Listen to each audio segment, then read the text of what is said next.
des avantages majeurs à la fois pour l'utilisateur d'une voiture, c'est-à-dire a priori chacun d'entre nous, et des avantages aussi pour toute la collectivité, puisque l'emploi de ces produits diminuera très sensiblement la pollution atmosphérique de nos villes.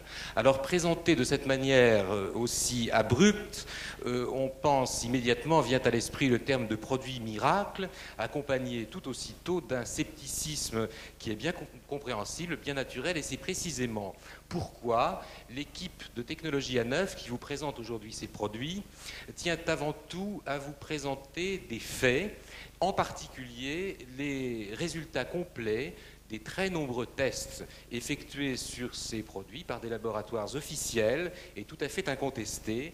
Et c'est pourquoi aussi l'équipe de Technologie A9 tient aujourd'hui à répondre très précisément à toutes vos questions à propos de ces produits et de leurs effets.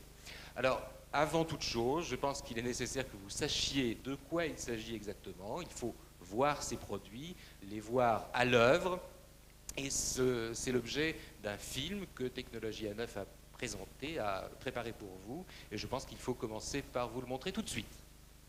À cette tribune, Jean Delcet, merci, qui est le directeur général du LEN, le laboratoire énergie-nuisance à l'INREX, l'Institut national de recherche sur les transports et la sécurité. C'est lui qui intervenait dans la vidéo que vous venez de voir à l'instant et vous pourrez lui poser des questions complémentaires.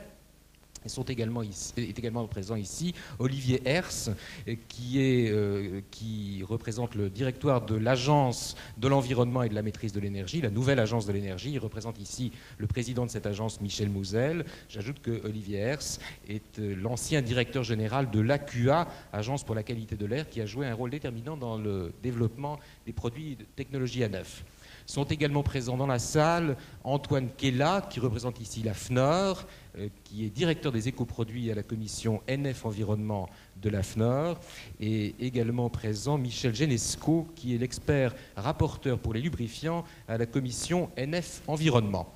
Voilà, je vous ai présenté tout le monde, et avant de les livrer tous à vos questions, j'ai quelques précisions à demander à certains d'entre eux, en commençant par Guillaume Biraud, dont je voudrais qu'il nous explique brièvement comment sa société, Technologie A9, qui a priori n'était pas spécialiste des problèmes de lubrifiants, du marché de l'automobile et des problèmes de lubrifiants, comment sa société a mis le doigt sur, et plutôt a mis en œuvre ces produits. C'est assez spectaculaire. Pouviez-vous... Dans laquelle Guy Biraud s'est orienté, c'est immédiatement sur les résines douces, puisque ces résines ont des propriétés exclusives au niveau des performances annoncées. Les grands groupes ont tenté d'ailleurs de les utiliser. C'est pas une nouveauté. Alors, justement, c'est un peu la même question posée d'une autre manière. Je pense que la question, tout le monde se la pose. Comment se fait-il que cette innovation, qui est tout de même majeure, ne soit pas sortie des laboratoires de recherche d'un grand groupe pétrolier, qui ont des budgets de recherche énormes, mais plutôt d'une PME dont ce n'était pas la spécialité? Voilà la question. C'est vrai, mais ce n'est pas la première fois que ça arrive. Ça existe aussi dans d'autres domaines. En ce qui nous concerne, si nous sommes parvenus à résoudre ce problème, c'est pour la raison suivante. C'est que si effectivement les grands groupes, et pétroliers en particulier, possèdent des services de recherche tout à fait importants et des chercheurs compétents, ce sont surtout des chimistes spécialisés. D'ailleurs, de nombreux produits existent aux États-Unis, en Europe, qu'on appelle des additifs, et qui comportent des résines comme moyen de performance. Néanmoins, c'est ici que se situe la difficulté. Tous les produits actuellement sur le marché mondial qui comportent des résines synthétiques sont hydrolysés avec des solvants. Parce qu'à l'origine, les résines sont évidemment des produits solides. Il fallait donc les résoudre en poudre et ensuite les hydrolyser pour qu'elles soient miscibles dans les huiles. Vous connaissez tous l'inconvénient des solvants comme système d'hydrolysation. Le solvant est agressif pour les mécaniques et également perturbe les qualités lubrifiantes des huiles modernes.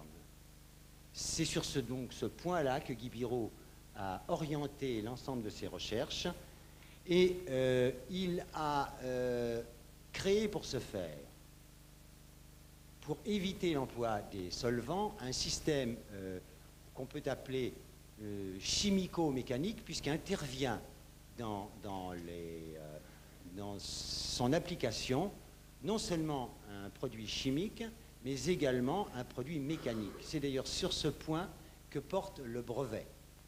Que je voudrais, pour préciser quelques points historiques, c'est demander à M. Herse quel rôle a joué l'Agence pour la qualité de l'air, l'ACA, qu'il dirigeait alors, qui est intervenue très tôt pour aider, pour encourager le développement de ces produits. J'aimerais que vous nous expliquiez d'abord quel intérêt vous avez trouvé dès l'abord à ces produits et pourquoi vous avez décidé de vous associer à Technologie A9. Bien, alors, je vais peut-être rappeler tout d'abord la façon dont nous procédons avec ce genre d'invention. Parce que, comme on l'imagine, le nombre d'inventeurs de produits miracles, que ce soit des additifs ou des produits qu'on met, ou des dispositifs qu'on met dans le moteur, c'est un nombre important. Et les pouvoirs publics n'ont pas les moyens d'aider l'ensemble de ces produits miracles. Donc la première chose que nous faisons lorsque nous rencontrons un tel produit, c'est de passer une aide qu'on pourrait qualifier de conditionnelle. C'est-à-dire on dit à l'inventeur, on vous aide à faire un premier essai des performances du produit. Si l'essai est positif, on vous paye l'essai et on engage une procédure plus complexe de détermination des performances. Si l'essai est négatif, c'est à votre charge. Jusqu'à présent, aucun essai n'avait été positif. Il y en a eu de nombreux ? Je n'ai pas le nombre exact en tête. Il y en a eu un certain nombre. Quand Technologie A9 est venue nous voir, en fait, le premier essai était déjà réalisé. Et il y avait même tout un ensemble de témoignages. Il y avait le fameux essai qu'on a vu dans le film qui avait été fait en liaison avec nos collègues de l'ex-AFME. Et puis les témoignages que nous avons vus dans le film. Donc nous sommes à ce moment-là tout de suite passés à la deuxième étape qui consiste à prendre en charge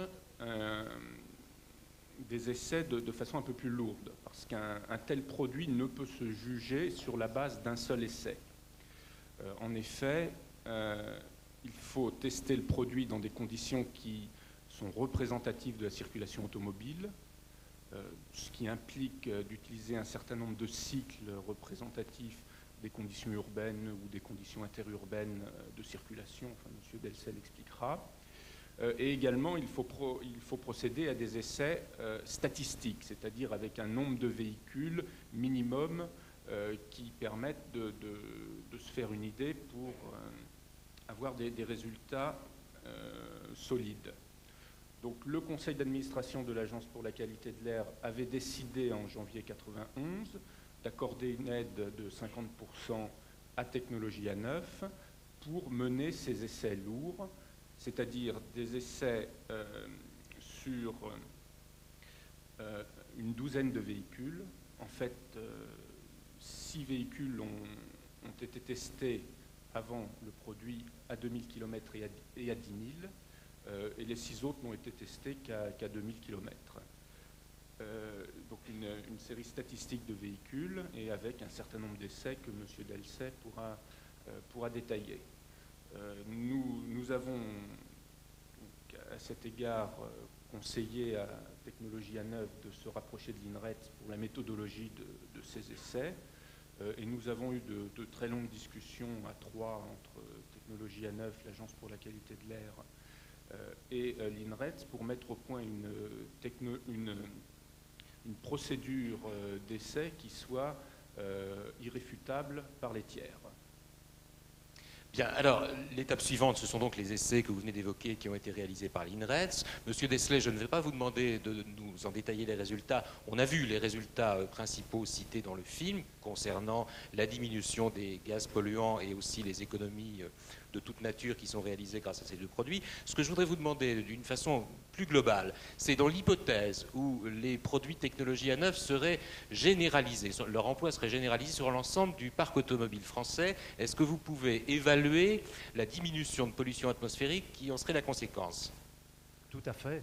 À partir des résultats que nous avons obtenus sur 12 véhicules et que l'on peut considérer comme représentatifs du parc, eh bien, si tout le parc français actuel utilisait ce produit, la réduction de pollution par l'oxyde de carbone serait de l'ordre de 30 à 35%, ce qui est extrêmement important, puisque dans les années passées, les constructeurs se battaient pour réduire de 5, 10, 15% les émissions d'oxyde de carbone. Et comme cela a été rappelé au début de la présentation, pour aller plus loin, eh bien, on est obligé sur les véhicules futurs qui seront mis en service, mis en vente à la fin de l'année, de mettre des systèmes catalytiques extrêmement chers, alors bien entendu, qui permettront de réduire très fortement la pollution par l'oxyde de carbone, mais pour un coût financier et technologique extrêmement élevé. Et le produit qui est présenté aujourd'hui permettrait, je dirais presque de façon immédiate, de réduire de 30% les émissions d'oxyde de carbone, ce qui est extrêmement positif. Bon, alors vous nous confirmez là donc le caractère extrêmement spectaculaire, on peut le dire, de ces deux produits qui ont des qualités tout à fait nouvelles. Monsieur Lacroix, Jean-Bernard Lacroix, vous êtes le directeur général de Technologie A9. Est-ce que vous pouvez nous situer, j'imagine que bien sûr aussitôt vous avez essayé d'évaluer le marché que ça représentait, est-ce que vous pouvez nous en donner une idée de ce marché? Bien sûr, nous sommes en face d'un marché qui est très important. L'huile moteur est un produit de nécessité. Chaque utilisateur est obligé de mettre de l'huile dans son moteur et de renouveler son huile régulièrement. Donc en fait, on se retrouve avec un marché en volume très important, malgré les efforts qui ont été faits par les constructeurs pour améliorer la technicité des moteurs, donc diminuer la consommation de l'huile, malgré les efforts au niveau des huiliers pour améliorer la qualité des huiles, donc qui durent plus longtemps et qui permettent d'espacer le temps entre deux vidanges. Nous sommes quand même aujourd'hui face à un marché en France de 400 000 tonnes, en Europe de 2 millions de tonnes, et sur le monde entier, nous sommes sur un marché qu'on peut évaluer entre 8 et 10 millions de tonnes. Bon, alors c'est un marché énorme. Alors à ce moment-là, j'imagine que c'est peut-être plutôt à Guillaume Biraud qu'il faut poser la question, au président de Technologie SA, devant la réalité des qualités intrinsèques des produits, devant l'ampleur colossale du marché que Jean-Bernard Lacroix vient de décrire, à ce moment-là, on peut se dire pourquoi avez-vous décidé de fabriquer vous-même et de commercialiser vous-même ce produit? Après tout, vous auriez pu à ce moment-là le vendre à un grand groupe pétrolier que ça va sûrement intéresser. C'est pas le choix que vous avez fait. Sans doute, sans doute. D'ailleurs, c'est non seulement une interrogation qui m'a été faite, mais ça m'a été souvent donné sous forme de conseil. Néanmoins, tout le monde ici sait fort bien qu'un produit qui n'a pas reçu un commencement d'exploitation industrielle et commerciale est considéré absolument comme inexistant. En conséquence de quoi, j'ai reçu des offres.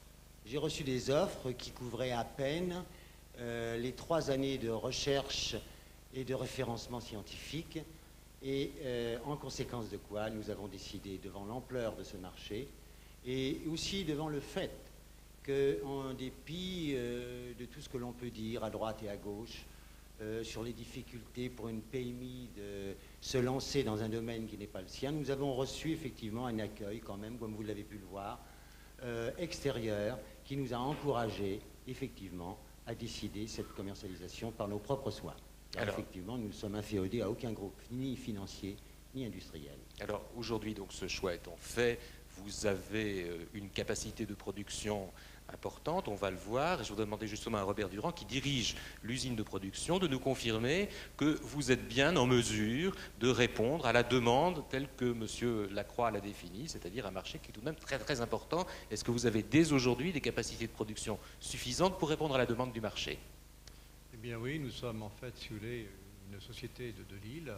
Nous sommes le partenaire à ce titre de Technologie A9, puisque c'est nous qui formulons les huiles, qui les conditionnons également. Et c'est notre fonction et je dirais notre activité principale de fabriquer, de formuler des huiles. Et nous avons une capacité actuelle de 30 000 tonnes de fabrication d'huile. Et nous avons les moyens matériels et la volonté d'augmenter lorsque le besoin se fera sentir, lorsque ce sera nécessaire. Et vous aurez les moyens à ce moment-là de faire face à un accroissement de la demande. Nous sommes aux portes de Lille, situés sur un terrain de 6 hectares, avec une usine qui couvre actuellement 15 000 m² couverts, plus les installations extérieures. Nous avons des possibilités d'extension.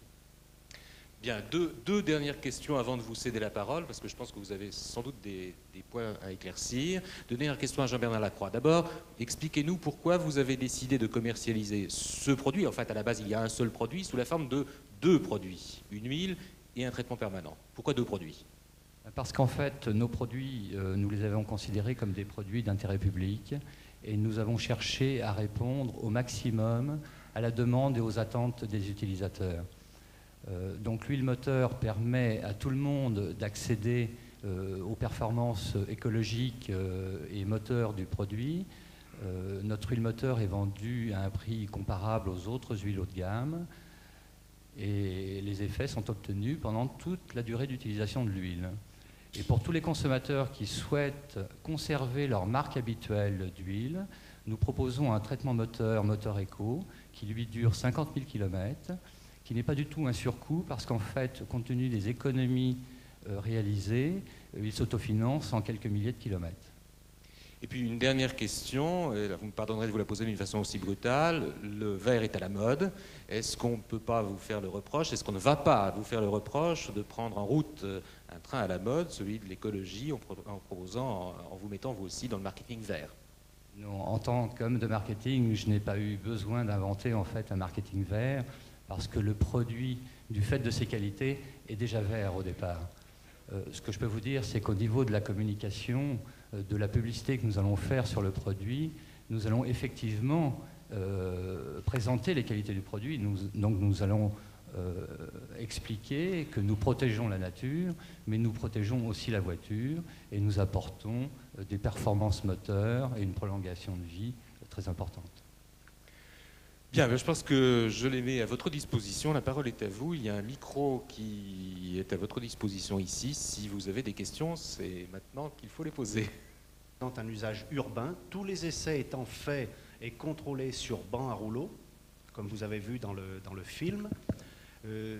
Cycle donc urbain, le CO15, cycle urbain que l'on appelle cycle modem, cycle routier et cycle autoroutier, toujours fait sur banc à rouleau. Toutes les conditions paramétriques étant contrôlées en émissions de polluants, en consommation de carburant, en température d'essai, etc. Est-ce que ça répond à votre question, monsieur?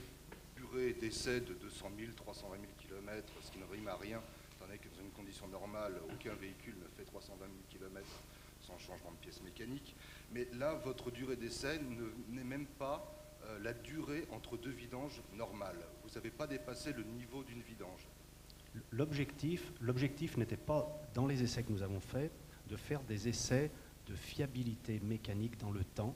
Effectivement, si vous voulez faire des essais de 150 000, 200 000 km d'essais, les constructeurs, effectivement, ont dit, mais pour que ce produit montre véritablement son efficacité, il faudrait les tester sur 10 véhicules, chacun pendant 150 000 ou 200 000 km, faire des essais sur banc moteur pendant 200 heures à haut régime. Mais si on attaque comme ça les essais, on n'en sort jamais. Et c'est un peu le dilemme qui se pose aux PMI, PME qui ont des systèmes, des produits qui peuvent permettre d'améliorer la qualité des carburants, la qualité des émissions. Si on met des critères d'essai trop durs, eh bien, il n'y a aucune amélioration possible. Alors, parallèlement, il y avait eu un certain nombre d'essais faits avant les essais que nous avons menés à l'INRETS, et un certain nombre ont été rappelés, des essais faits sur 50 000, 100 000 km par différents utilisateurs sans aucun problème mécanique. Donc, a priori, et M. Olivier Hertz l'a rappelé, nous avions pour tâche de valider les essais et les mesures au niveau des émissions de polluants et pour voir s'il n'y avait pas aussi une détérioration des performances de consommation, d'accélération ou autre. Nous avons constaté, en plus des émissions de polluants qui étaient baissées très fortement pour l'oxyde de carbone, qu'il n'y avait pas de détérioration des performances et qu'au contraire, sur le plan de la consommation, on avait un gain substantiel et mesurable en usage urbain, qui était entre 2 et 4% de consommation.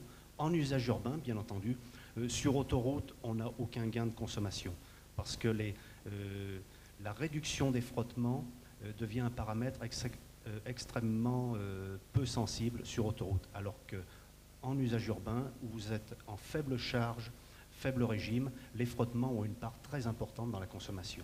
Donc, gain en consommation en usage urbain, et surtout, sur le plan mécanique, accroissement et équilibrage des taux de compression dans les cylindres.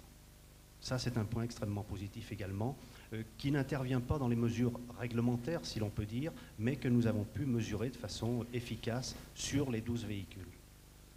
Finalement, la technologie A9 dans l'huile Lubeco est une additivation complémentaire, purement et simplement. C'est-à-dire que l'huile qui est fabriquée par M. Durand est une huile qui a subi tous les tests auxquels vous faites allusion. Conseillez-vous, dès qu'on utilise l'huile Lubeco, de continuer à son utilisation? Est-ce que l'on peut, comme il y a eu un précédent avec Antar, l'ammonique graphique, etc., est-ce que l'on peut mettre une autre huile, ou alors il faut toujours continuer dans la gamme?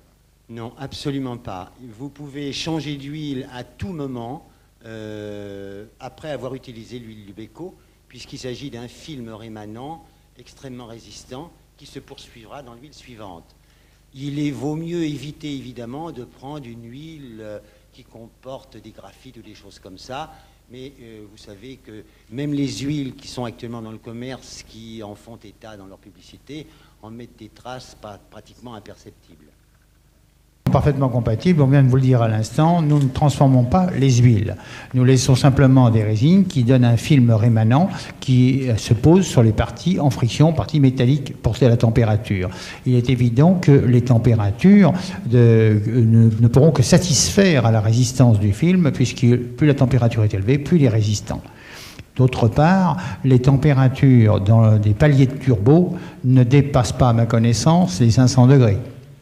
Alors de ce fait, une incompatibilité avec les huiles, même si on l'ajoute à des huiles turbo, même si on l'emploie comme huile turbo. Ça m'étonne beaucoup parce que normalement votre résine est à base de téflon, appelons-le comme ça, PTFE, et normalement le téflon est censé se décomposer à partir de 270 degrés. Ce que vous dites est parfaitement exact, mais vous avez oublié de préciser quelque chose. C'est que vous employez dans le mot téflon un petit peu la même erreur que nous faisons dans les matières plastiques. Je vous rappellerai que l'eau d'Évian, pour ne pas citer une marque particulièrement, est contenue dans une bouteille en plastique, et que la tuyère d'Ariane est aussi en plastique. Eh bien là, c'est pareil, dans les téflons, il faut faire des sélections, monsieur. Il ne faut pas vous noyer tout à la masse. Et là, il faudra rentrer dans certains détails chimiques.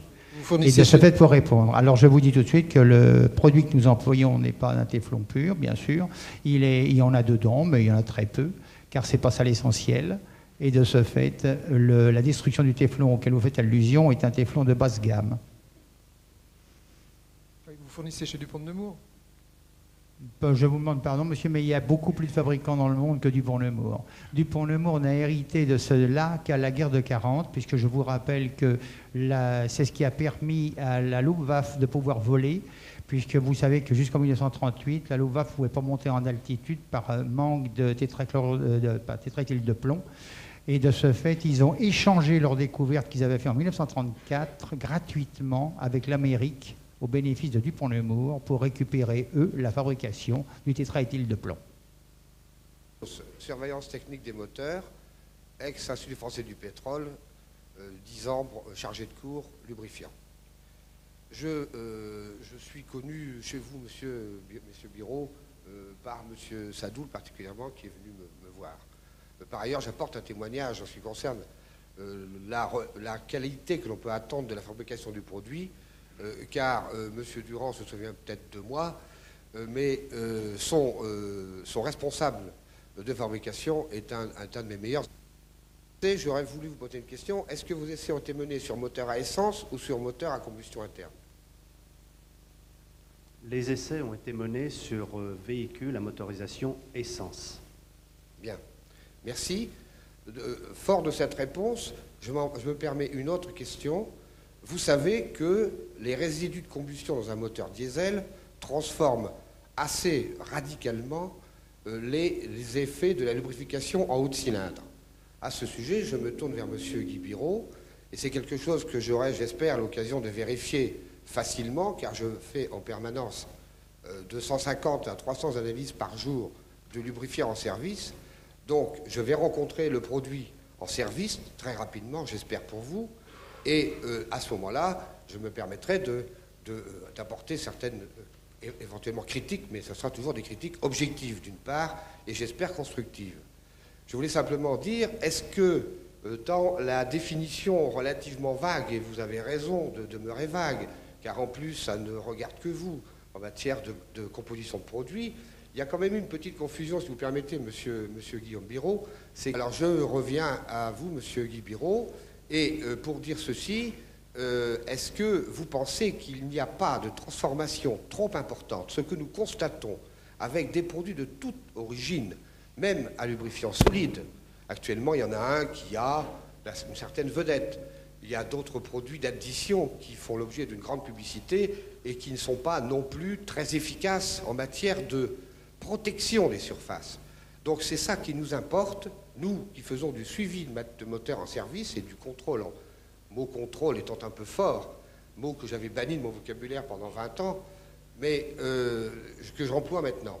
Donc, si vous voulez, est-ce que vous pensez que la protection des surfaces, surtout au niveau de la couronne de piston, dans un moteur à combustion interne, est vraiment efficace avec l'additivation, enfin avec l'utilisation de votre huile pleine ou de votre additif? Ça marchait, ça serait bien. Mais je répondrai à cela que vous avez parlé de transformation. Je ne serais pas d'accord avec Lavoisier si je vous disais que rien ne se crée, rien ne se transforme. C'est une erreur. Tout se transforme, vous avez raison. Par contre, je pense que vous avez voulu préciser le fait d'avoir un film qui permettrait d'augmenter les taux de compression ou choses comme cela. Or, ce n'est pas ça qui se produit du tout. Nous avons dans le... Pas du tout augmenter le taux de compression, excusez-moi. Non, le seul souci dans un moteur à combustion, c'est de protéger la couronne de piston et le segment de feu. Au-delà, tout se passe sans... les conséquences partent de là. Par conséquent, le reste suit sans problème. Ça y est, ça vient. Actuellement, la protection ne se fait que par la parfaite combustion. Car dans un cylindre, vous le savez mieux que moi, quand la combustion est parfaite, nous avons un minimum de destruction. Si la combustion n'est pas parfaite, nous avons un maximum de destruction. Et les moteurs à injection essence sont là pour le démontrer. Lorsque vous avez un injecteur qui s'encrasse et qui ne pulvérise plus suffisamment, vous avez là une détérioration des segments de feu et des hauts de piston, exactement. Et si nous pouvons avoir la possibilité d'avoir une combustion parfaite dans un cylindre, vous courez un minimum de risque dans la destruction. Je n'ai pas dit qu'on n'en avait pas, puisque les moteurs s'usent à cause de la destruction. Et non à la fois, dans ce sens que si le lubrifiant n'est pas de haute performance, je ne vois pas très bien comment ce qui permet d'avoir l'étanchéité, qui permettrait la compression suffisante pour avoir une combustion non déstabilisée, pourra remplir son rôle. Puisqu'actuellement, vous savez que dans les moteurs, mieux que moi, il y a deux éléments assez contradictoires, surtout dans le piston. C'est que vous avez un piston en alliage, donc métal mou, et vous avez un segment de feu qui est bien souvent chromé dans nos jours, et vous avez donc un métal dur sur un mou. C'est pas autre chose qu'un frein, ça. Et si vous avez un film d'huile qui flue pour une raison ou pour une autre, sans constater les détails, il est évident que vous aurez un blocage d'un système sur l'autre, et le segment, qui est un appareil qui doit servir de joint et d'étanchéité, ne remplit plus son rôle. Et de ce fait, vous déstabilisez la stéchométrie de la chambre à combustion. Merci, mais nous ne sommes pas là pour faire un cours sur Merci beaucoup. Si vous voulez, vous pourrez continuer peut-être ce débat très technique en aparté. Il y a beaucoup de questions. Nous achetons nos huiles de base. Comme vous savez, les huiles lubrifiants sont faits à partir d'une part d'huile de base et d'autre part d'additifs. Les additifs étant achetés, je dirais, aux principaux fabricants d'additifs qui sont des internationaux, et on peut les compter sur les deux doigts de la main. Donc ils sont relativement restreints. Quant aux huiles de base, eh bien, ils proviennent évidemment des pétroliers qui sont les seuls fabricants d'huile de base. Enfin, les pétroliers pas tous, puisque actuellement, par exemple, le Elf n'est pas fabricant, il le sera prochainement. Donc ils viennent des raffineries spécialisées dans la fabrication d'huile de base, qui sont les pétroliers que tout le monde connaît. Nous achetons sur le marché français et sur le marché, bien sûr, de Rotterdam. Birérol, l'Argus de l'automobile. Si les résultats que vous avancez sont vrais, comment se fait-il que vous n'ayez pas déjà vendu toute votre cargaison chez les constructeurs automobiles qui devraient en premier lieu utiliser ce lubrifiant ou ce traitement en première monte? En fait, nous n'avons pas souhaité, au niveau de notre politique, nous associer à un constructeur donné. En fait, notre produit convient à tout type de moteur, quelle que soit sa marque. D'accord, bon, je suis bien d'accord. Cela dit, les constructeurs sont à la recherche du moindre demi% en matière d'émissions de CO. Donc vous prétendez d'emblée à gagner 35% au ralenti, ce qui est énorme. Donc je ne connais pas de constructeur qui aujourd'hui ne soit pas intéressé par un produit comme ça pour ces voitures de moins de 2 litres, enfin de moins de 1400 cm3 en tout cas. Donc quelles sont vos relations avec les constructeurs? Est-ce que c'est des produits appelés à être en première monte ou pas? Ou est-ce que vous visez uniquement le marché de la rechange? Je peux aider à répondre partiellement à votre question.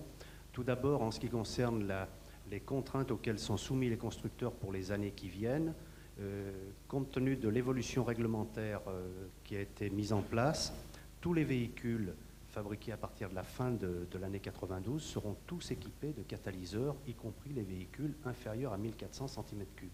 Maintenant, la réglementation est la même, quelle que soit la cylindrée des véhicules. Donc, pour les véhicules neufs qui vont venir, ça n'est plus une réduction de 20 ou 30% qui est nécessaire. C'est une réduction beaucoup plus forte. Mais le produit, dans son application de réduction de pollution, s'applique à tous les véhicules non munis de catalyseurs et qui sont encore fabriqués et vendus actuellement en Europe et en France. Si vous achetez un véhicule 106 de Peugeot, eh bien, ce véhicule bas de gamme n'a pas de catalyseur à ma connaissance. Donc, même pour une partie très importante des véhicules vendus en 92, fabriqués en 92, le produit technologie en off s'applique et apporte un gain d'émissions d'oxyde de carbone. L'intérêt du produit, c'est, dans un premier temps, ce qui est visé, le parc existant. Le parc existant et le parc des voitures même vendues en 92. La durée de vie d'une voiture, c'est de l'ordre de 10 à 12 ans. Les voitures vendues en 1992 rouleront encore en l'an 2002. C'est ça qui est visé dans un premier temps. Bien entendu, le produit technologie en off a peut-être aussi un intérêt sur les véhicules équipés de catalyseurs. Mais là, l'INRETS n'a pas fait d'essai, donc nous ne pouvons pas répondre. Mais nous sommes à même de faire des essais sur des véhicules munis de catalyseurs éventuellement. Mais nous n'en avons pas fait, donc nous n'avançons aucun résultat dans ce domaine-là. Oui. Vous avez étudié cette question, Guillaume Biro. J'allais intervenir à ce sujet-là. Nous avons déjà décidé de faire un second programme d'essai qui va d'ailleurs être confié à l'INRETS, en particulier en ce qui concerne des tests relatifs à l'utilisation du pot catalytique et de la technologie A9 conjointe. A priori, nous avons fait, nous, des tests personnels qui nous ont montré que la technologie A9 est parfaitement compatible avec le pot catalytique. Non seulement compatible, mais elle est complètement complémentaire. En ce sens que le pot catalytique n'a finalement plus à dépolluer que le solde des gaz restants et donc à prolonger la vie du pot catalytique. Mais ceci sera approuvé au cours des tests officiels. Sauf erreur, l'usage du pot catalytique augmente légèrement la consommation. Exactement. Et votre produit la diminue. C'est le deuxième point que je voulais insister. Quel est votre investissement en termes de temps et en termes d'argent en recherche et développement pour ce produit? J'ai cru comprendre tout à l'heure que vous avez travaillé 3 ans dessus.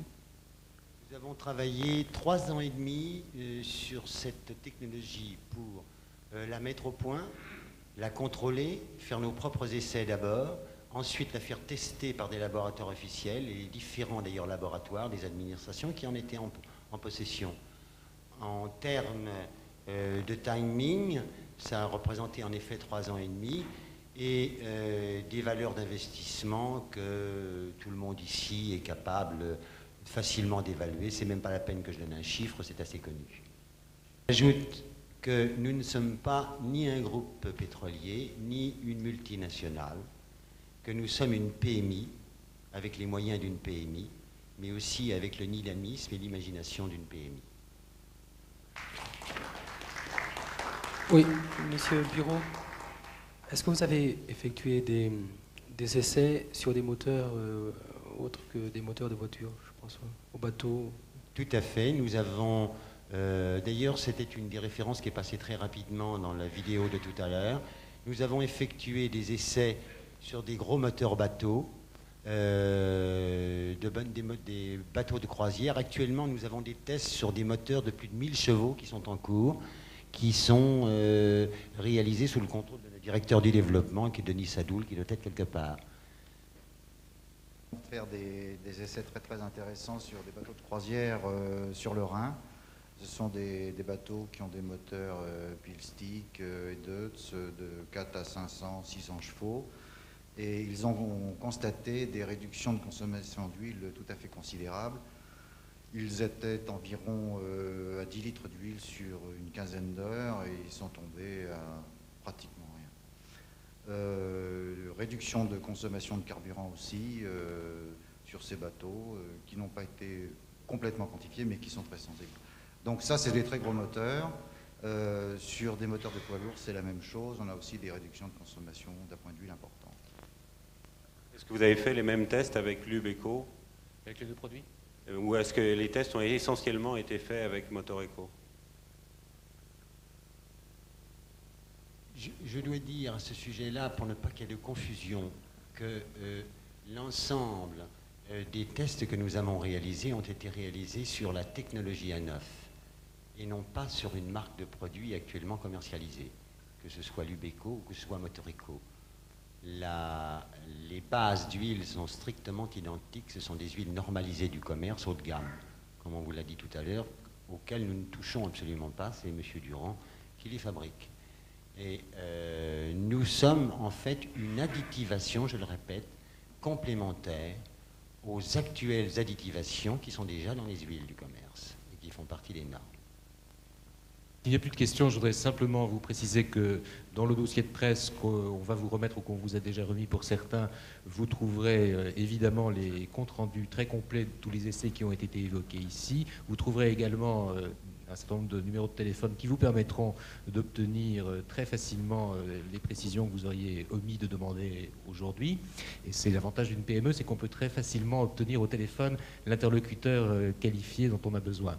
Et puis vous, c'est pas du tout accessoire, vous allez également, en repartant, on vous remettra les produits technologie A9 pour que vous puissiez vous-même les tester sur votre automobile et vous faire une idée précise de leur efficacité. Vous ne pourrez peut-être pas mesurer le taux de pollution, mais en ce qui concerne au moins les économies annoncées en consommation d'huile et de carburant, vous pourrez peut-être là au moins les expérimenter.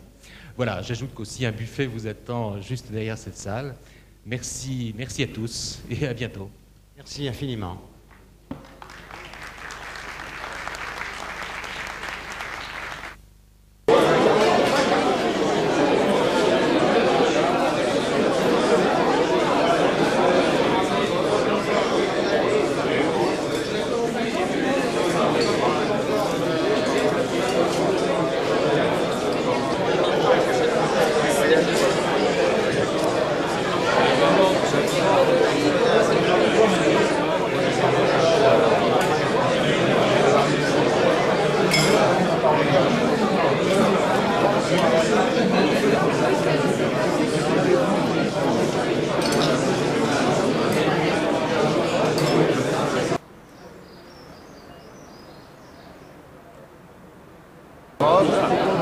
Peut-être, mais oui, c'est autre chose.